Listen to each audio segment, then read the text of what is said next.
gun out of there. Just want to do a little breakdown on how to take this puppy apart.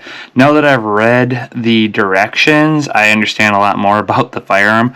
Obviously the unboxing video was the first time that I took it out, so I didn't really know what I was expecting.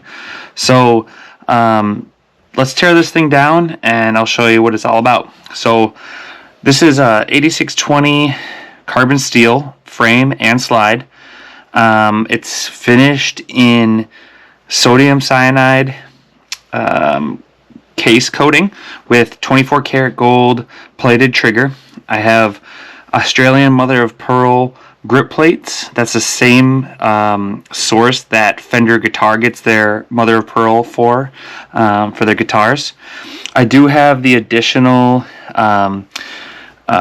it's not a mag extender, it's like a finger extender, I guess. It allows you to put 2 fingers on the gun. I mean, this thing is so small, so it really is helpful to have the 2. At first I wasn't sure that I wanted this for the extra space that it would take up in the carry, but it's really helpful to actually pull the gun out of the holster, and it just feels much better when you're holding the gun, like really a lot better. So I would highly suggest that. Well, let's tear this guy down. So essentially what you're going to want to do first is you're going to put the slide back, and you're going to lock the slide. You're going to take the stainless barrel, and where it reads 25 cal, you're going to turn that a quarter turn. There's only one direction you can turn it. Now we're going to release the magazine, pull that guy out, and we are going to pull back down on the frame on the slide lock, and this is just going to slide right off. So the spring that actually goes to the firing pin just kind of fell out of there. Oop, goes this way. And so this is also this little divot back here lets you know when the gun is cocked and that it's actually ready to fire. It'll pull, like send its way out. It'll look like that. It's very little, so you could feel it or see it visibly, and that's going to let you know that the gun is cocked and ready to fire. Here's the firing pin. With a fingernail, you can pull that baby out.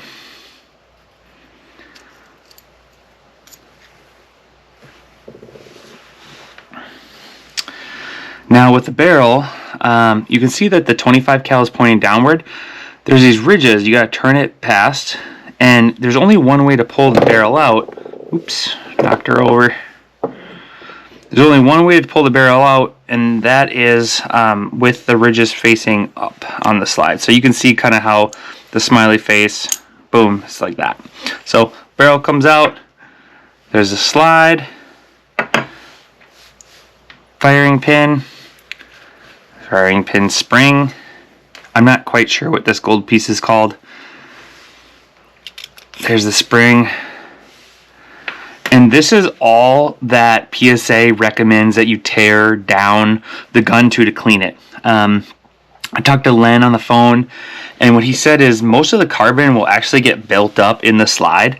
So they have this stuff called Jungle Charlie or something, and it's like this accelerant, or not accelerant, but it's a spray that you hit and it releases the carbon. And so you can, in the field, quote unquote, like if you're at the firing range or at a friend's yard that you're shooting at, you can use that to clean it. He suggests only shooting 4 6-round magazines before having to pull it apart and clean it. So with a small gun like this, it requires maintenance. Unfortunately, to keep these things nice and working well, and in the name precision small arms, precision vehicles like Audi, Mercedes, BMW, you got to keep those things pristine to keep them operating correctly. And that's the same thing when it comes to this firearm. So you have to clean the slide. There is a brush that comes with the kit that you can just clean the barrel out, but Len said that it wasn't so much about the barrel as it is about the kind of all the propellant building up in the slide. So, all right, let's put this thing back together. Alright, so I always start with this guy. Goes this direction with the kind of nail head going into the gun frame. Then I'm going to take a slide, and there's only one way that the firing pin can go in.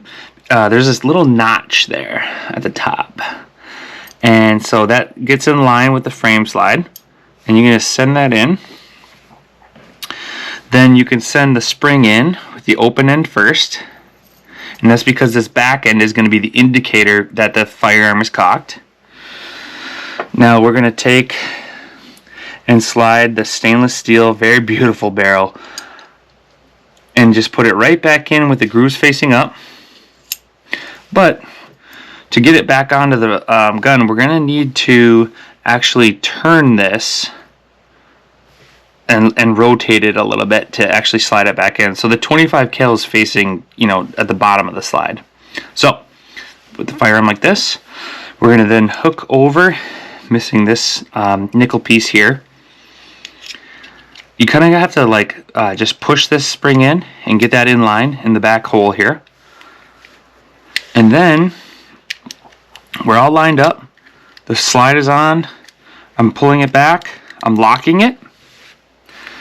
I'm going to turn it over, and now I'm going to rotate the barrel. So the 25 cal is now facing out the chamber, basically where the shells are ejected. And you can see now that the smiley face is facing downward. So again, that's just a quarter turn. Releasing the firearm, slide, and it's ready to go.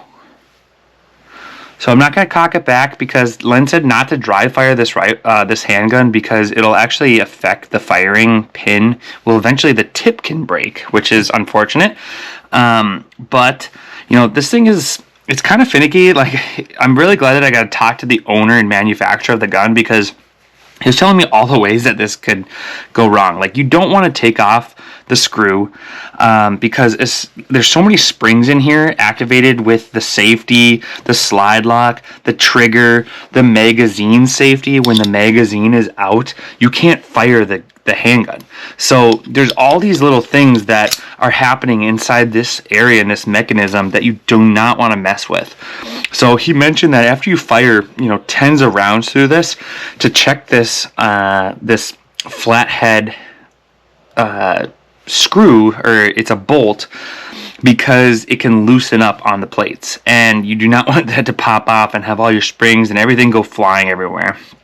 So that's the breakdown, and I'm not going to bring it all the way back, but it does work, and it's really simple to take apart. Now, without telling you the instructions, I'm just going to break it down really quickly, kind of in my own head here, and I'll show you exactly how I do it. Okay, ready?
There you go. I forgot to put the magazine at the end, so when I brought it back twice, and this little indicator pin didn't show up, and I was like, okay, that's weird, and it's because I forgot to put the magazine back in. So this magazine safety with these pins in here is very unusual to me, but I think it's very smart, and it's just the way that the firearm operates, because there's so much going on internally that you can't really see. So, alright guys, there's the disassembly, assembly, disassembly, and assembly of the PSA 25 Precision Small Arms. Basically, this thing is the Browning Baby. It's beautiful. I love the finish on this. I'm super excited, and I love the customer support. You know, Len called me back on a Sunday afternoon, and we talked for a while about all the details about you know, what I kind of figured out from the gun after I unboxed it. So I hope you guys enjoyed the video, and leave any comments below. I'll try to answer any questions that I can. Again, I'd highly recommend the grip extender, and let me know if you have any questions, and I'll try and help you out.